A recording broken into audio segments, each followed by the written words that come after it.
ผู้ชายมาเป็นลอยหลอกไปทางข้าเล็กหน่อยข้าหลอกไปบ่เลือกทาง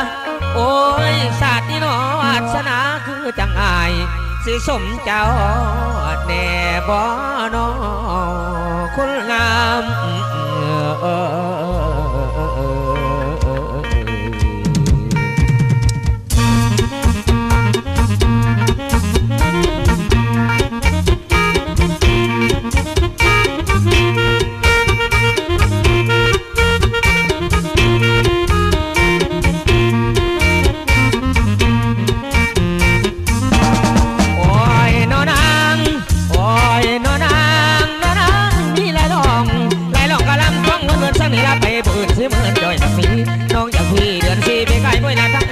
เข้ามาทางบ้านสงสารในเด้อยังในรังพี่ลำบากแห่ที่มาแม่ดู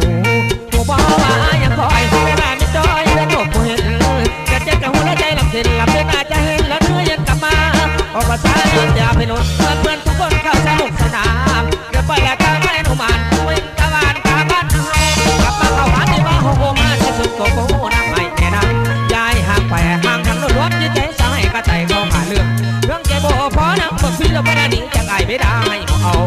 ต้องเจ้าด่านางเอาสมองสาวหน้าบ้านชมมวยเห็นโค้งเก่ามาก็ไปเหมือนชายทลามุนเย็นไปมาไหลลงไหลลงเรื่อยๆเดินมาตับไปทะลังใจน้อนับกันมาซาเด้อเอวบางเป็นยังรอข้างรอรับน้อง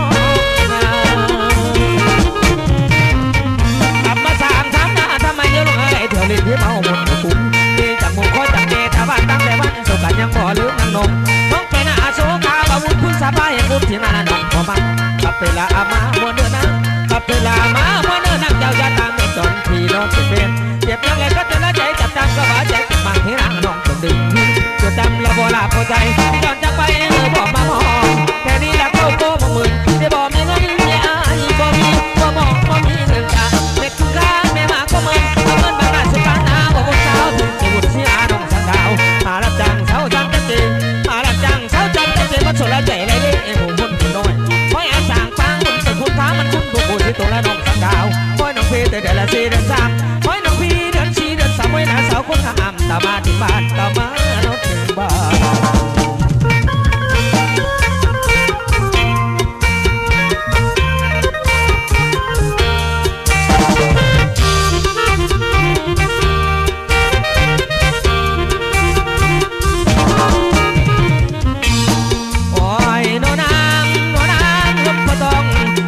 ไปแล้วต้องผู้ยาวหนาวบ่มีผ้าตุ่มที่ใจไอ้หัวหน้าทักเจ้าฟ้าจะได้ฟ้าใจพุ่นถอยน้ำมันจะคนสิบวันละตุ่มพนงหัวใจของพระสงฆ์ละฟองตุ่มที่หายมังมาอยู่ที่พระสงฆ์ละดับเดือดหาวคนแล้วฟ้าไอ้ก็เก่งมาเลยขอแต่เพียงผิดเลยสิหัวเหมือนที่